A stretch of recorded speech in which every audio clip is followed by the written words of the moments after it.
Capítulo 6. Rue Berin, masacre de conejillos de Indias. La matanza de tantos y tantos conejillos de Indias se hizo para salvar la vida de muchos niños. En 1888, Emilio Roux, el fanático ayudante de Pasteur, continuó las investigaciones que el maestro había tenido que abandonar.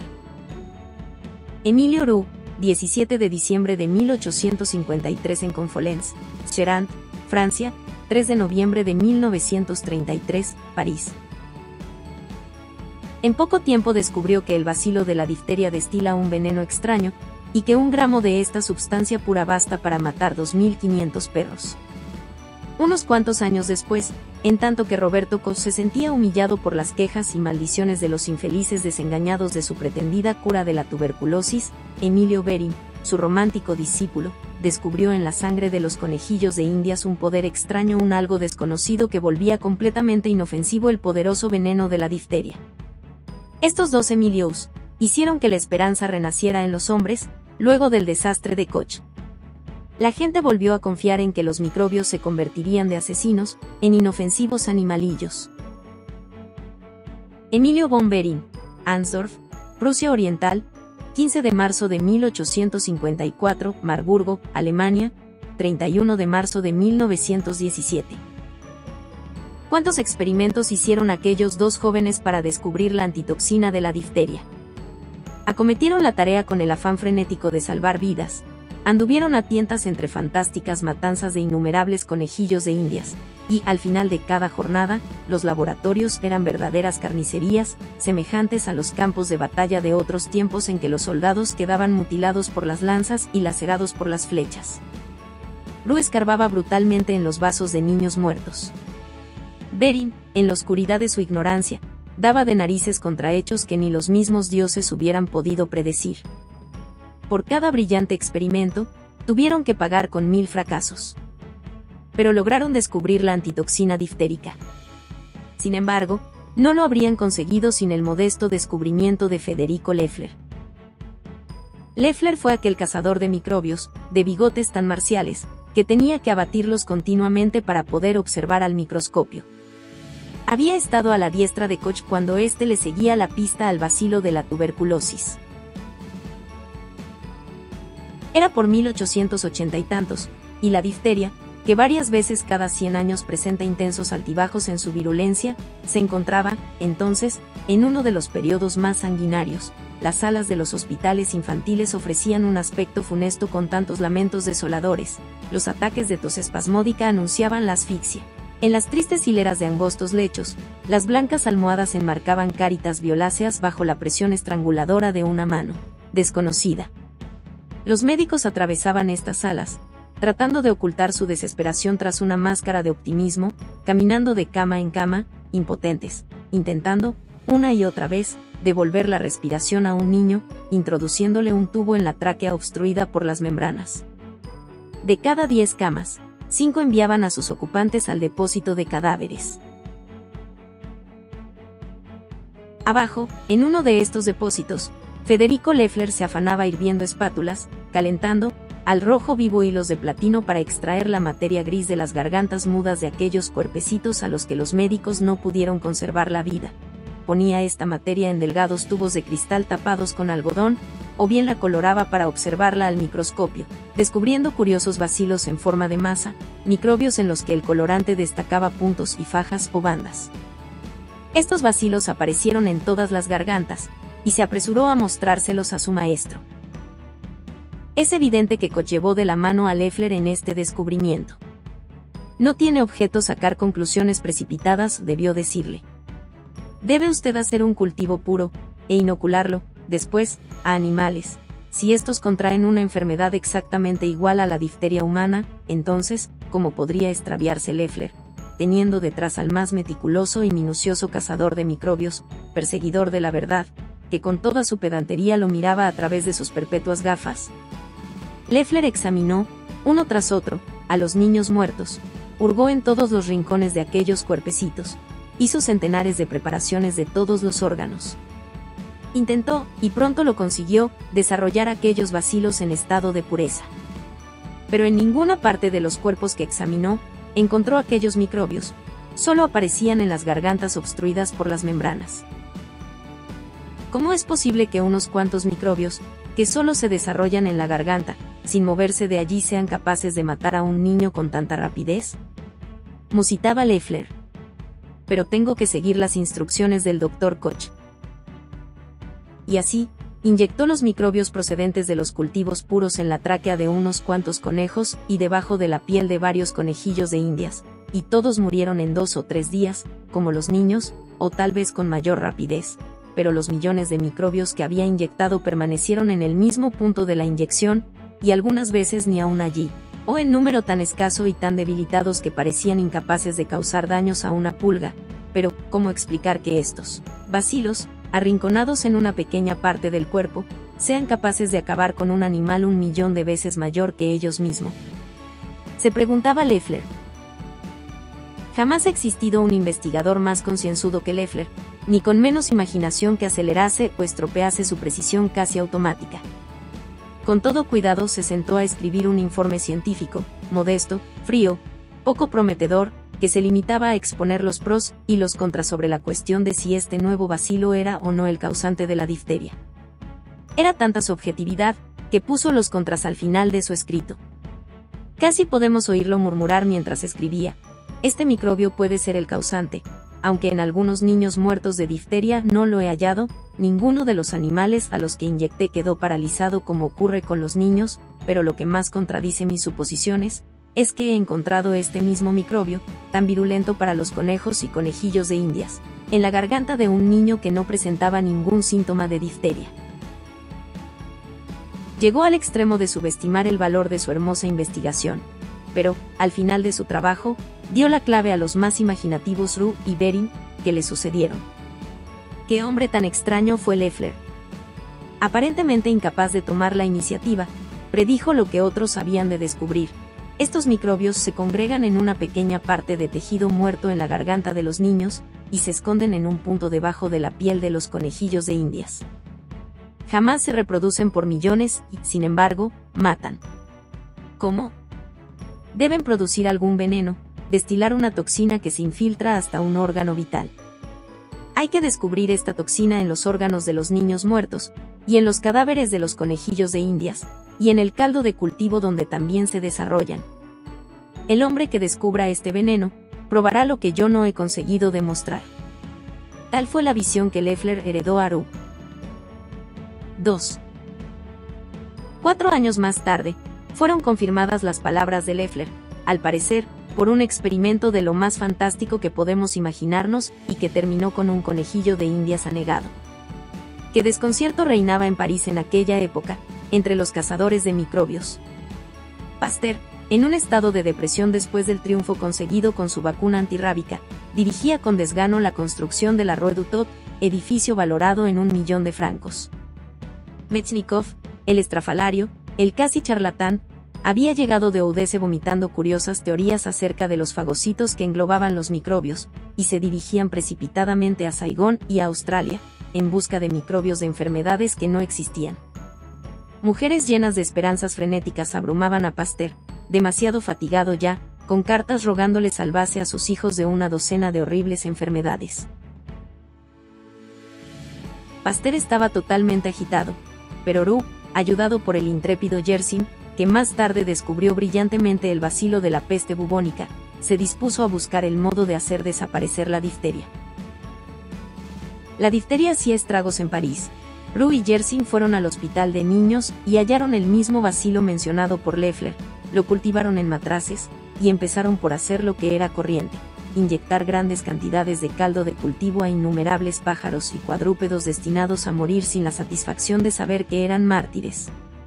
La investigación no les enseñó grandes cosas nuevas, pero casi desde el primer momento dieron con una de las comprobaciones que Leffler no había sido capaz de hallar: el caldo de cultivo diftérico paralizaba a los conejos.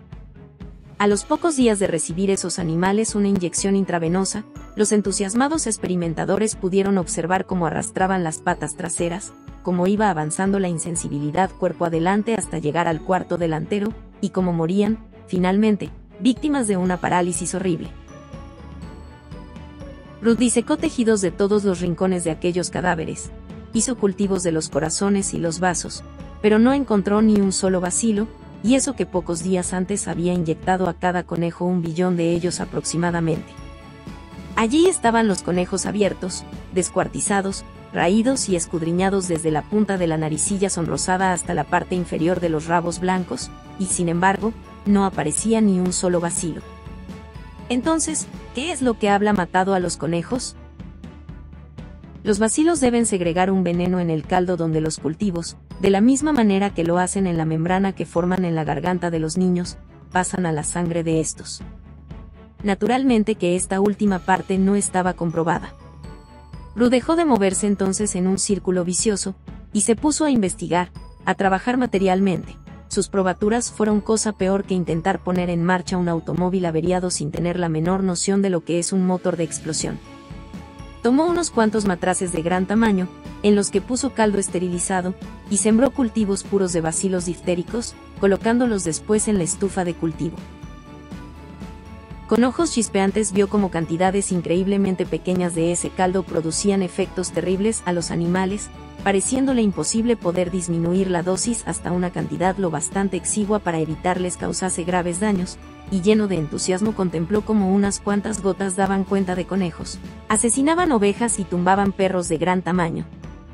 Jugueteó con el fluido fatal, lo desecó e intentó estudiar su composición química, pero fracasó. Consiguió, no obstante, preparar un extracto muy concentrado, y después entregó a grandes cálculos. 1 onza de aquel producto puro resultaba capaz de matar 600.000 conejillos de Indias o 75.000 perros de gran tamaño, y los cuerpos de los conejillos que habían recibido, 1/600.000, 600 milavas parte de onza de toxina pura, los tejidos que integraban esos cuerpos presentaban el mismo aspecto lamentable que los de un niño muerto de difteria. Así fue como Ru hizo que se cumpliera la profecía de Loeffler, así fue como descubrió el fluido mensajero de las muertes que destila de los insignificantes cuerpos de los bacilos de la difteria, pero de ahí no pasó. Llegó a explicar cómo mata a los niños el microbio diftérico, pero no encontró manera de impedir sus fechorías. 3. Pero allá en Berlín, se afanaba también otro Emilio, Emil August Behring, que trabajaba en el laboratorio de Koch, en el desmantelado edificio de la Schumannstrasse, llamado el Triangel, en donde bullían grandes cosas. Y qué refugio de cazadores de microbios era aquel sucio Triangel. Sus muros retemblaban con las discusiones, con las exclamaciones guturales y con los incesantes experimentos de los colaboradores de Koch. Behring tenía 2 obsesiones científicas a la par que poéticas. Una, que la sangre es el más maravilloso de todos los humores que circulan por los seres vivos, una savia extraordinariamente misteriosa, y la otra, idea extraña pero no nueva, que debían existir productos químicos capaces de destruir en hombres y animales los microbios invasores, sin causar daño a aquellos. Inoculaba conejillos de Indias a montones, con cultivos virulentos de bacilos diftéricos. Todos los animales se enfermaron, y a medida que se agravaban los iba inyectando con diversos productos químicos. Ensayó costosas sales de oro, probó con la naftalina, tanteó más de 30 sustancias diferentes, suponiendo cándidamente que porque estos productos mataban los microbios en un tubo de cristal sin perjudicar al tubo, también destruirían los bacilos de la difteria bajo la piel de un conejillo de Indias, sin causar el menor daño al animal. Pero desgraciadamente, a juzgar por el aspecto de matadero que tenía su laboratorio, entre conejillos muertos y moribundos, es de suponer que debió comprender que había poco que elegir entre el efecto de los microbios mortíferos y el de sus remedios igualmente asesinos. Pero no fue así. Como era un poeta, no concedía demasiada importancia a los hechos, y siguió adelante la matanza de conejillos, sin que se debilitara su fe en encontrar un remedio maravilloso y desconocido para la difteria, entre el sinnúmero de sustancias químicas conocidas. Y por último, en esta búsqueda entusiasta, pero al azar, dio con el tricloruro de yodo. Inyectó a varios conejillos de Indias una dosis de diftéricos capaz de matarlos con toda seguridad, y a las pocas horas los microbios empezaron su labor destructora. El sitio de la inyección se hinchó, se puso calenturiento, y los animales comenzaron a decaer. Después, a las 6 horas de la primera inyección, les puso otra de tricloruro de yodo. Pasó el día sin mejora aparente, y a la mañana siguiente los animales empezaron a sufrir colapsos. Los puso boca arriba con toda seriedad, y se entretuvo en hurgarlos con el dedo, para ver si aún conservaban fuerzas para ponerse en pie. Cada vez se movían menos al ser hurgados los conejillos tratados con tricloruro de yodo. Ya no cabía esperanza alguna. Pero al llegar Bering al laboratorio una mañana, encontró en pie a los conejillos. Andaban vacilantes, con el pelo hirsuto, pero habían mejorado de su enfermedad, mientras que sus congéneres no sometidos a tratamiento habían sucumbido días antes. Con ansiedad febril, se dedicó a curar con el producto yodado a más conejillos de Indias. Unas veces los mataban los microbios de la difteria, otras veces el remedio, pero de tarde en tarde sobrevivían 1 o 2, y se ponían de pie trabajosamente. Los conejillos supervivientes desearían probablemente haber muerto, porque el tricloruro, al mismo tiempo que los curaba, les causaba tremendas quemaduras en la piel, y los pobres animales chillaban lastimeramente cuando se rozaban aquellas heridas dolorosas. El hecho era que seguían vivos unos cuantos conejillos de Indias, que hubieran muerto de difteria a no ser por el tricloruro de yodo. Con frecuencia pienso en lo terrible del estímulo que impulsaba a los hombres como Bering a intentar la curación de enfermedades. No eran investigadores en busca de la verdad, sino más bien experimentadores frenéticos, curanderos dispuestos a matar de una enfermedad a un animal o tal vez a un niño, con tal de curarlos de otra. No se detenían ante obstáculo alguno. Sin más fundamento que unos cuantos conejillos de Indias en mal estado, sin otra prueba de las virtudes curativas del tricloruro de yodo, Bering procedió a ensayarlo en niños atacados de difteria. Su informe decía así: no considero alentadores los resultados obtenidos con el tricloruro de yodo en las pruebas realizadas con todo cuidado en niños atacados de difteria. Pero aún le quedaban aquellos conejillos convalecientes, pero curados, y Bering se agarró a lo poco bueno que sus tanteos asesinos podían proporcionarle. Los dioses le fueron propicios, reflexionó y, finalmente, se hizo la pregunta siguiente: ¿serán inmunes para la difteria estos animales curados? Y les inyectó una dosis enorme de bacilos diftéricos, y la resistieron, permanecieron inconmovibles ante los millones de bacilos, suficientes para matar una docena de animales de talla corriente. Estaban inmunizados. Bering había perdido ya, a estas alturas, la confianza en los productos químicos. No hay más que recordar el número de animales que habían ido a parar al horno crematorio, pero seguía con su idea fija de que la sangre era la savia más maravillosa que corría por los seres vivos. Reverenciaba a la sangre. En su imaginación le concedía excelencias no oídas y virtudes extrañas. Por esta razón, y con más o menos molestias para sus decadentes y curados conejillos de Indias, con una jeringuilla les extrajo un poco de sangre de la carótida, y la dejó reposar en tubos, hasta que por encima de los glóbulos rojos se separó el suero transparente, de color pajizo. Con una pipeta diminuta extrajo el suero con todo cuidado, y lo mezcló con una cierta cantidad de bacilos diftéricos virulentos. Esperaba ver cómo los microbios se marchitaban, cómo morían, pero al observar al microscopio, los vio danzando en masa, los vio multiplicarse, se multiplicaban exuberantemente, escribió en sus notas, y con gran sentimiento, por cierto. Pero la sangre es una substancia maravillosa. De alguna manera debía intervenir en la inmunidad de los conejillos de Indias. Después de todo, murmuró Bering, ese francés Roux ha demostrado que lo que mata no es el microbio de la difteria, sino el veneno que segregan. Es el veneno el que mata animales y niños. Quizá estos mismos conejillos curados con tricloruro de yodo sean también inmunes para el veneno. Después, bajo la mirada de Koch, el maestro, y rodeado de la cuadrilla de maniáticos que contenían la respiración, con la ansiedad del resultado, Bering realizó su famoso experimento crítico. Mezcló toxina diftérica con suero de un conejillo de Indias no inmunizado, que nunca había padecido difteria o sido curado de ella, y este suero no aminoró en lo más mínimo el poder tóxico del veneno. Inyectó la mezcla a otros conejillos, y a los 3 días estaban fríos. Cuando los ponía boca arriba y los hurgaba con el dedo, no se movían, y pocas horas después exhalaban el último hipo y pasaban a mejor vida. Lo único que destruye el veneno de la difteria es el suero de los animales inmunizados o de los que han tenido difteria y se han curado. Solo ese suero es el que neutraliza la toxina diftérica, exclamó Bering. Como un general victorioso arrastrado por el impulso del primer momento de un éxito sangriento, empezó a inyectar bacilos diftéricos, toxina diftérica y tricloruro de yodo a conejos, ovejas y perros, con el propósito de convertir aquellos cuerpos vivos en fábricas de suero curativo, de suero destructor de toxina, de antitoxina, que tal fue el nombre con que lo bautizó. Y tuvo éxito después de todos aquellos holocaustos, mutilaciones y equivocaciones que fueron siempre el preludio indispensable de sus triunfos. En un plazo corto, disponía ya de ovejas perfectamente inmunizadas, de las que extrajo grandes cantidades de sangre. Con todo cuidado inyectó dosis mortales de bacilos diftéricos a un lote de conejillos de Indias, que al día siguiente estaban ya enfermos y al segundo día respiraban con dificultad, quedando tumbados, poseídos de una pereza fatal. Entonces Bering separó la mitad del lote de animales moribundos y les inyectó una buena dosis de antitoxina procedente de ovejas inmunizadas. El efecto fue milagroso.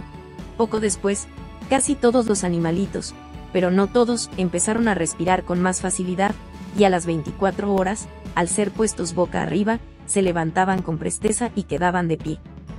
Al cuarto día estaban tan buenos como nunca, mientras que los de la otra mitad del lote no tratados, eran llevados al horno crematorio, fríos y muertos. El suero curaba. El viejo laboratorio de Triangel era todo júbilo, con motivo de este final triunfante de la azarosa odisea de Bering. Todo el mundo alimentaba las mayores esperanzas, seguros ya de que podía salvarse a los niños. Entretanto, Bering preparaba su suero para llevar a cabo el primer ensayo decisivo en algún niño a punto de morir de difteria. Escribió su informe clásico explicando cómo era capaz de curar animales condenados a muerte segura, inyectándoles una sustancia nueva, increíble, fabricada en sus propios cuerpos por sus congéneres, a riesgo de morir ellos mismos. Carecemos de una receta segura para hacer inmunes a los animales, describió Bering. Los experimentos que aquí cito no se refieren tan solo a mis éxitos. Y tanto que no, porque Bering daba cuenta de todos los errores cometidos, de todos los fiascos, a la par que de los golpes afortunados que le condujeron a su sanguinaria victoria. ¿Cómo pudo llegar este investigador poeta a descubrir la toxina antidiftérica? Para intentar explicárnoslo, pensemos también en aquellos hombres primitivos, anónimos, que inventaron la vela que había de permitir que sus embarcaciones surcasen velozmente las aguas. También debieron hacer muchas intentonas a ciegas. ¿Cuántos de ellos no naufragarían? Así es como se hacen los descubrimientos. Hacia el final del año 1891, había en la clínica Bergman, de la Siegeltrasse, de Berlín, muchos niños que morían de difteria. La noche de Navidad, un niño en estado desesperado gritaba y pataleaba débilmente al sentir en su tierna piel el pinchazo de la primera inyección de toxina antidiftérica. Los resultados parecían milagrosos. Unos cuantos niños murieron. El hijo de un médico famoso de Berlín falleció misteriosamente, unos cuantos minutos después de la inyección de suero, y con este motivo hubo un gran revuelo. Pero, no obstante, las grandes fábricas alemanas se encargaron después de preparar antitoxina, empleando rebaños de ovejas. A los 3 años, habían sido inyectados 20.000 niños, que fueron otros tantos propagandistas del procedimiento, y Biggs, el eminente médico de la sanidad de los Estados Unidos, que se dejó arrastrar por el entusiasmo, cablegrafió dramática y autoritariamente al Dr. Park, de Nueva York. La toxina antidiftérica es un éxito, empiece a prepararla. 4. Al modo de Bering, aunque tal vez con más apasionamiento que este. Bru creía firmemente y de antemano, que la antitoxina salvaría a los niños de las garras de la difteria. Dejó de ocuparse de los métodos preventivos, olvidó lo de las gárgaras, y se afanó, yendo y viniendo de las cuadras al laboratorio, llevando grandes frascos panzudos y asaeteando los cuellos de los pacientes caballos. Precisamente, entonces, en opinión de Bru, una raza de bacilos diftéricos muy virulentos se estaba infiltrando en las casas de París. En el hospital de niños, 50 de cada 100 de estos, o al menos así constaba en las estadísticas, eran conducidos al depósito de cadáveres, con las Cáritas Cárdenas. En el hospital Trousseau subía a 60% la proporción de niños que morían, pero no está claro que los médicos tuvieran la seguridad que toda la mortalidad fuese debida a la difteria. El día 1 grado de febrero de 1894, Bru, el del tórax estrecho, cara de halcón y gorro negro, entraba en la sala de diftéricos del hospital de niños llevando frascos de su suero ambarino y milagroso.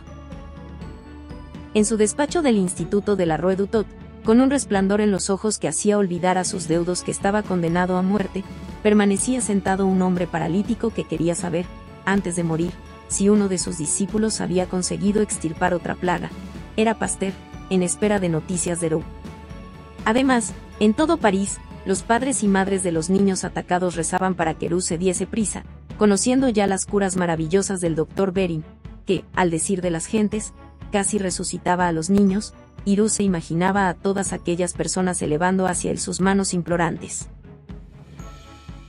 Preparó sus jeringuillas y sus frascos de suero con la misma tranquilidad que había causado el asombro de los ganaderos, años antes, con ocasión de los grandes días de la vacunación antirrábica en Pouilly-le-Fort. Mertin y Chaillu, sus ayudantes, encendieron la lamparilla de alcohol y se dispusieron a anticiparse a la menor indicación de su jefe. Roux miró a los médicos impotentes y después a las caritas de color plomizo, a las manitas que agarraban convulsivamente las sábanas de las camas, y a los cuerpos que se retorcían para conseguir un poco de aire. Era un dilema horrible. Quedaba por apurar otro argumento que el espíritu del investigador que Roux llevaba dentro podía haber opuesto al hombre de sentimientos. Podía haberle preguntado: si no salimos de la duda haciendo el experimento con estos niños, el mundo puede caer en la creencia de que dispone de un remedio perfecto para la difteria. Los bacteriólogos cesarán de buscar otros, y en años venideros podrán morirse miles de niños que podían haberse salvado, de haberse continuado una investigación científica tenaz. Las jeringuillas estaban preparadas, el suero penetró en ellas al tirar de los émbolos, y dieron comienzo las inyecciones misericordiosas y tal vez salvadoras. Cada uno de los 300 niños que entraron en el hospital en el transcurso de los 5 meses siguientes recibió su buena dosis de antitoxina diftérica. Afortunadamente, los resultados obtenidos justificaron al humanitario Roux, porque aquel mismo verano, una vez terminado el experimento, dijo en un congreso al que asistieron médicos eminentes y sabios de todo el mundo: el estado general de los niños a los que se aplica el suero mejora rápidamente. En las salas apenas si se ven ya caras pálidas y plomizas, las criaturas están alegres y animadas. En el Congreso de Budapest descubrió cómo el suero hacía desaparecer de la garganta de los niños la membrana gris donde los bacilos al desarrollarse elaboraban el terrible veneno. Relató cómo descendía la fiebre bajo la acción del suero maravilloso, a la mañana como una brisa que sopla por encima de un lago refresca las calles ardientes de una ciudad. Aquellos hombres eminentes, aquellos médicos famosos, hicieron a Roux una ovación inefable. Y sin embargo, de cada 100 niños tratados con el suero Roux morían 26, a pesar de su poder maravilloso. Recordemos, empero, que era un momento sensacional, y que Roux y el Congreso de Budapest no se habían reunido para ponerse al servicio de la verdad, sino para discutir, para planear y para celebrar la salvación de tanta vida. Concedían poca importancia a las cifras y mucho menos a los objetantes molestos que censuraban con los números en la mano. Se dejaron arrastrar por la descripción de Roux de cómo el suero refrescaba las frentes calenturientas. Además, Roux podía haber contestado a aquellos críticos inoportunos: ¿y qué, si muere el 26%? Recuerden ustedes que en los años anteriores al tratamiento moría el 50%. Pero aunque la antitoxina no sea un remedio seguro, sabemos ya que los experimentos de Roux y de Bérin no han sido infructuosos. Se trata de una cuestión muy reciente aún y demasiado tratada por la prensa, para incluirla en este libro. Pero hoy día en Nueva York, bajo la dirección del Dr. Park, en toda América del Norte y en Alemania, cientos de miles de niños y de escolares están siendo convertidos, de una manera ingeniosa, y que no presenta peligro alguno, en otras tantas fábricas de antitoxina, para que no padezcan jamás la difteria. A estos niños se les inyectan bajo la piel dosis minúsculas del terrible veneno que tan fatal es para los perros, pero tan fantásticamente alterado, que resulta inofensivo hasta para los recién nacidos. Y por este triunfo la humanidad tendrá que quedar agradecida a aquellas primeras y toscas investigaciones de Loeffler, de Roux y de Bérin.